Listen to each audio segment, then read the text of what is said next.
Hi everyone, it's Tigran here from Journey, and today I'm talking to you from Cyprus. It's hot, and we're going to be discussing the hot topic on Journey, the alpha test. In fact, as we speak, the CEO of Strikers, Eugene Nashilov, is preparing for our interview. Today, we're going to learn a lot of interesting stuff that I know you've been waiting for. Don't forget to subscribe. Leave us your comments about what you want to hear or see more of. We read everyone, we listen, and respond as much as possible.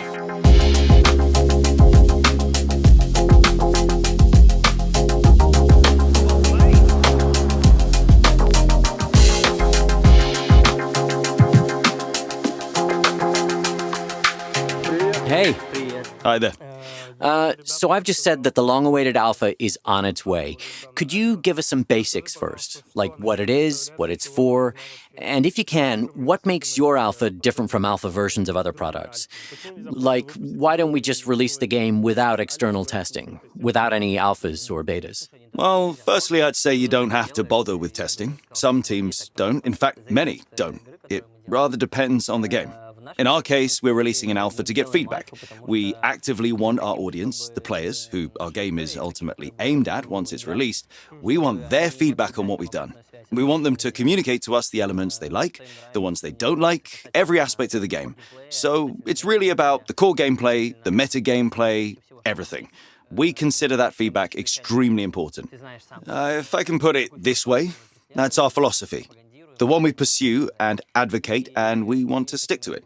So that means we're going to be collecting lots of feedback and adjusting and fine-tuning the game off the back of it. So the game appeals to our players and not just us in the development team.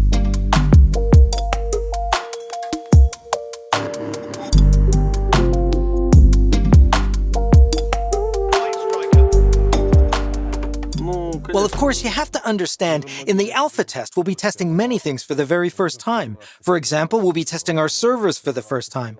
We'll be checking our infrastructure for the first time. And we don't know how it'll turn out. To be honest, we don't 100% know how any of it will turn out. So we need to test it on a small group of people first.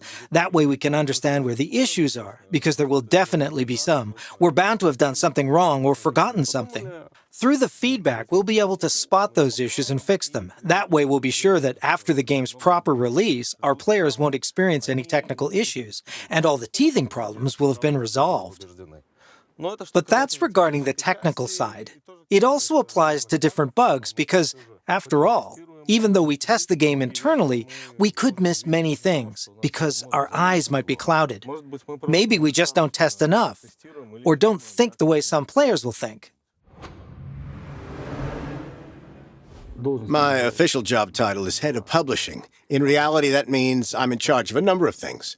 I'm in charge of establishing sales, communication, customer service, and both in-game and offline engagement.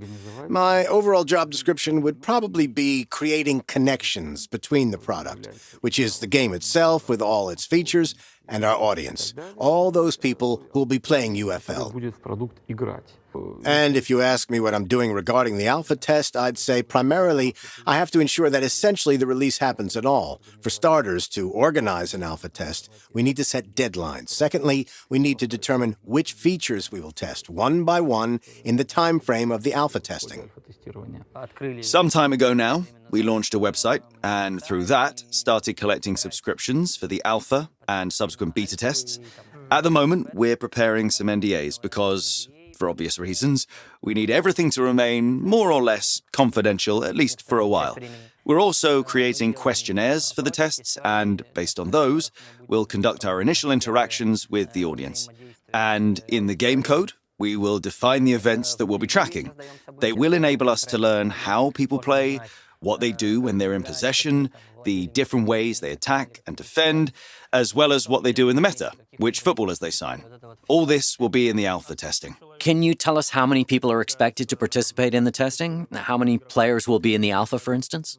Initially, it's going to be quite a small number of people, and the main goal will be to maintain 300 concurrent users.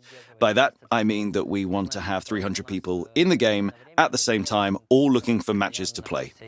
I mean, that's the number of users necessary for us to ensure that our matchmaker can quickly build pairs, which will mean that no one has to wait too long for a match. No QA can provide as much data or find as many issues as even a small group of enthusiastic playing testers. They will spot a texture hole where you would least expect it, or they'll discover the perfect angle for a shot.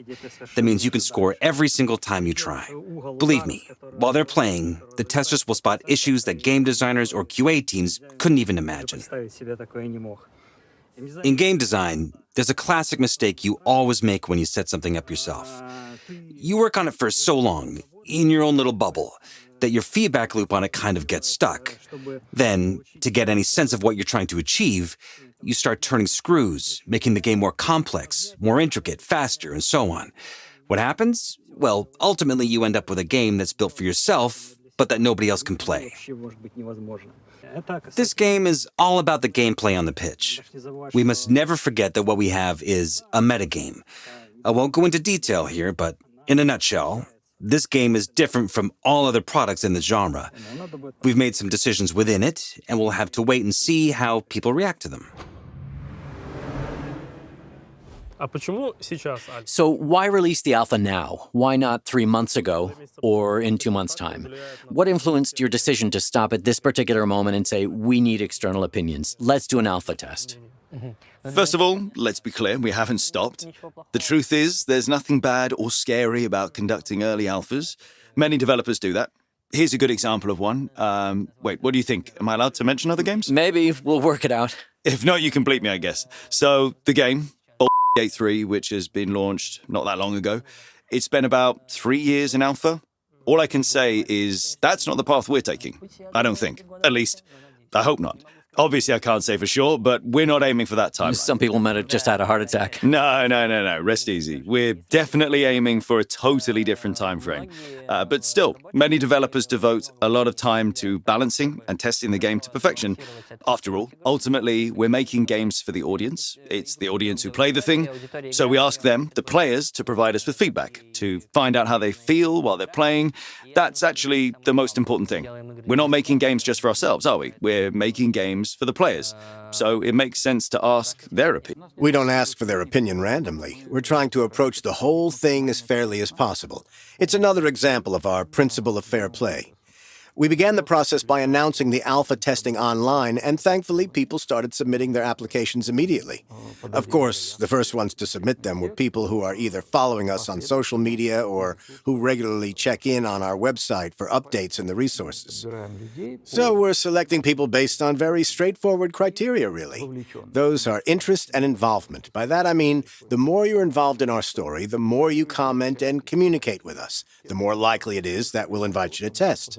We have several resources. For instance, it'll be a Discord chat, social networks, a YouTube channel, the channels of influencers who are interested in UFL. We've regularly announced the information about the start of our game's alpha testing, and the obvious implication is that the people who have applied quickest off the back of that are the most devoted part of our audience. In other words, the sooner you applied for the alpha, the higher the chance you're invited.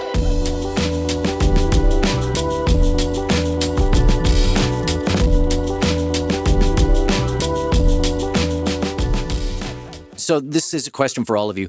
Mike, for you as a game designer, Max as CTO, and you, Eugene, as CEO, is it more important to invite alpha players who have super hardcore experience in all types of football simulation games?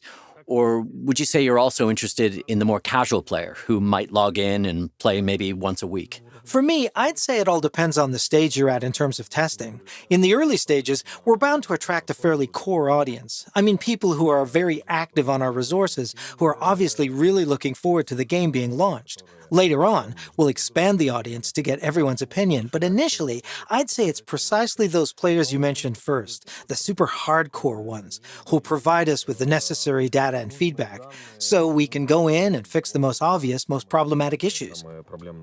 I'd agree, but most importantly for me as a publisher, I think we need a core of like-minded people, a core of players who'll remain interested in the game and stay with it for a long time. Normally in successful games, those players who participated in alpha testing continue to play for years. I guess they feel comfortable and enthusiastic. That means the main task is to select a group of good testers. The The second task is to create a comfortable environment for them in-game, one in which they will continue to be interested and feel comfortable as they test the game. It really comes down to a question of choice. We absolutely want to show people the game, we want to test it with them, and we have to arrange it in a correct way that will benefit the game. To be honest, there is no alternative. Working with the audience is the only option because it's the best. So we want to let players into the game. In the end, we want to trust them as they trust us and create a player-developer relationship built on mutual trust. Generally speaking, I'm just really intrigued. How is it possible to objectively assess the balance, for example, between dribbling and tackling? Similarly, how can you correctly balance the passing versus, say, the long-distance shot and interception? How do you balance the attack for a shot on goal? A game designer can break down the situation and just arrange a one-on-one. For example, a striker up against the goalkeeper, and take hundreds of shots to draw some stats and all that kind of data.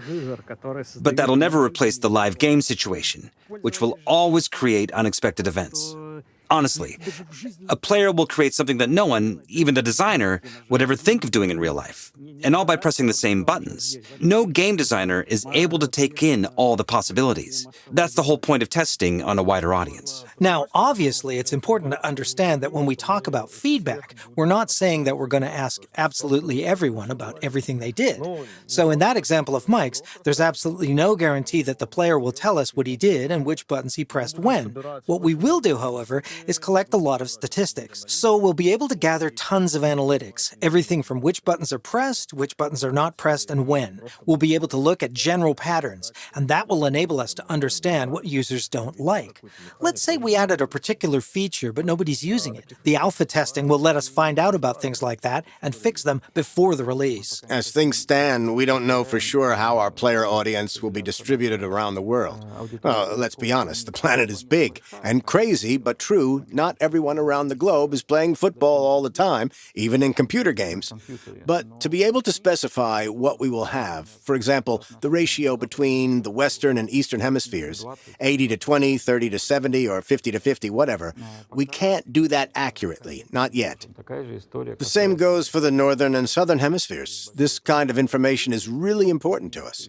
Ultimately, it defines where we should place our servers so that players will have a correct ping. Further down the line, of course, it will also affect who we're able to invite for the subsequent stages of testing.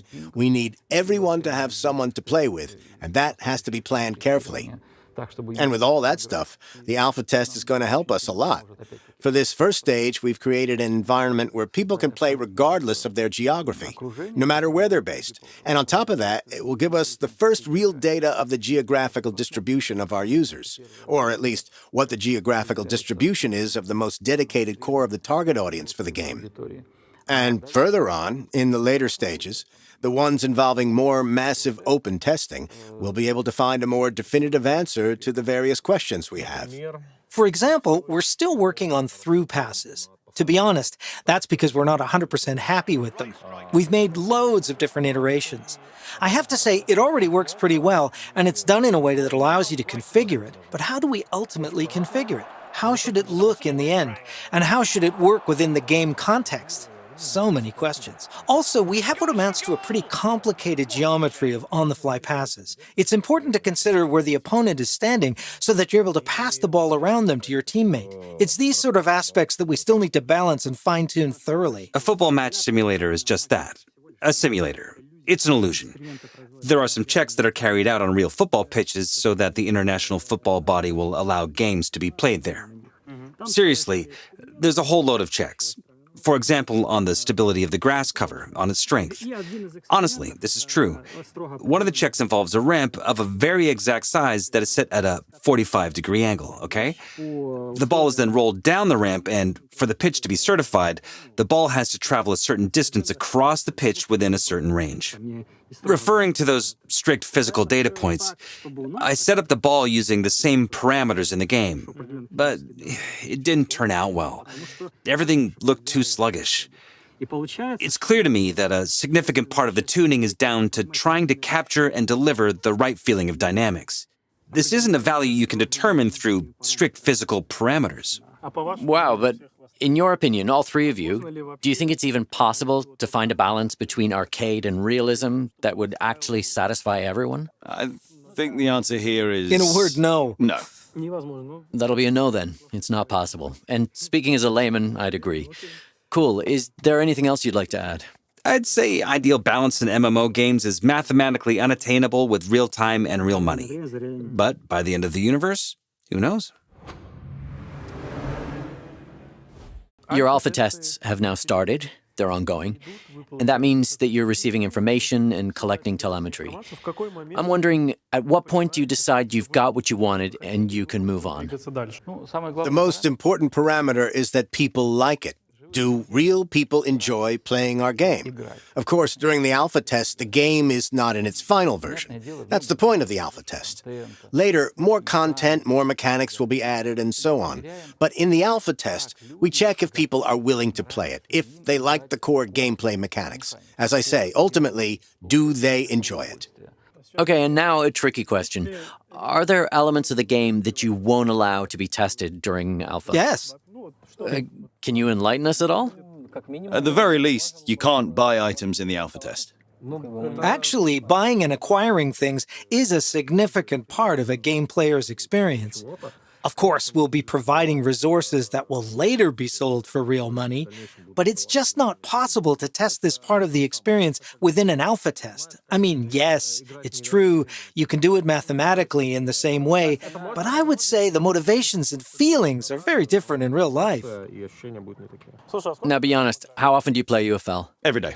Every day? Wow, okay. How many hours? That's difficult to say, several matches at least. When we were putting the feature-complete version together last week, it was player-ready by the end of Thursday.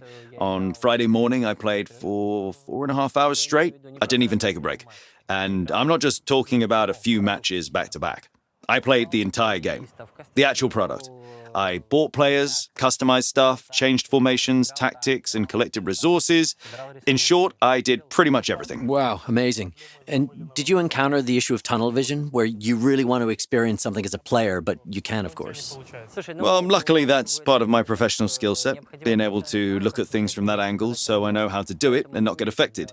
But looking at the same thing for too long, too often, it is definitely possible to start losing touch with reality a bit. When that happens, or you can feel it coming on, it's best to take a break, disconnect, switch to other non-product related tasks, some, general company tasks, strikers tasks. As I said, the alpha stage is already underway, implying that the release is getting closer. It's not far away now, somewhere on the horizon. You've been creating this game for a long time. Have you ever experienced burnout? When you feel like you can't go on anymore? Be honest. Of course not, Tigran. Never have. Not once in my life. We're so close now, it's exciting. To answer you honestly, as we speak, we finished the stage of serious crunch. We finalized the feature-complete version. Believe me, we've worked our tails off over the weekends. And not just us, the whole production team and more besides. It's been tough. Yes, it's not like a stroll around a golf course. It doesn't work that way. It can't. It's a lot of persistent work involving a lot of people at the same time. And yes, people can suffer burnout and people can have a crisis of confidence, but we all can. I mean, all these things happen. And, they're a part of life, man. True. Thanks, guys. Seriously, it was so interesting.